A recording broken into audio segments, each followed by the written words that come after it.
मला काम न मिळाल्यास, आमची मागणी पूर्ण न झाल्यास आम्ही ग्रामपंचायतला ताला ठोकणार, आंदोलन करणार।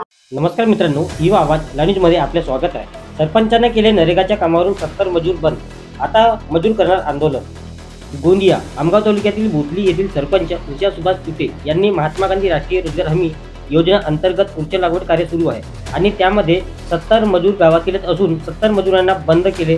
70 मजुरांना कामावरून कमी केल्यामुळे मजुरांमध्ये आक्रोश निर्माण झाला आहे।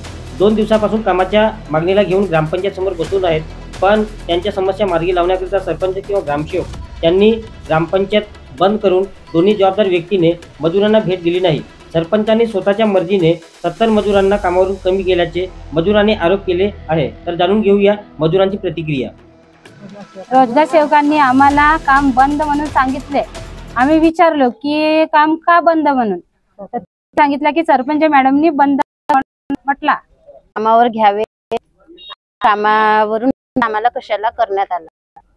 तर आपण मार्गी न लागल्यास आम्ही ग्रामपंचायतवर आंदोलन करणार आहोत, नाहीतर ताला ठोकणार आहोत।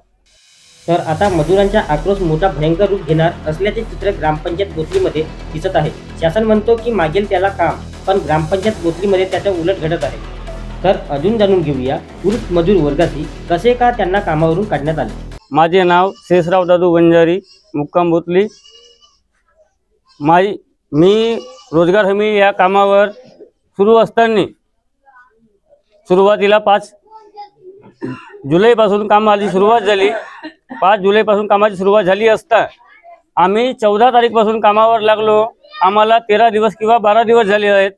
आम्हाला कामावर वगळण्यात आला। काम पूर्ण सरपंच मॅडम यांनी बंद केला। मी माझ्या मर्जीने नावं देईन तेव्हा कामं सुरू होतील असे त्यांनी बोलून गेले। त्यानंतर आम्हाला कोणती प्रतिसाद न मिळाल्यामुळे आम्ही सोमवारपासून शनिवार, रविवार आणि उद्याचा सोमवार आम्ही ग्रामपंचायत ताला ठोकणार आहोत। आमच्या समस्येचं निदान न झाल्यास आम्ही ग्रामपंचायत पूर्णपणे बंद करू 15 ऑगस्टपर्यंत, असा आमच्या सगळ्या मजुरांचा विचार आहे।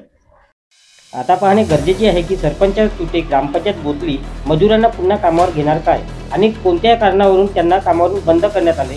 जाणून घेऊया पुढील भागात ग्राम रोजगार सेवक व सरपंच यांच्यात थेट संवादातून। पुढील भाग बघण्याआधी आमच्या चॅनलवर नवीन असाल तर चॅनल सबस्क्राईब, शेअर, लाईक आणि बेल आयकॉन क्लिक करायला विसरू नका। रामेश्वर पंधरे, युवा आवाज लाईव्ह न्यूज।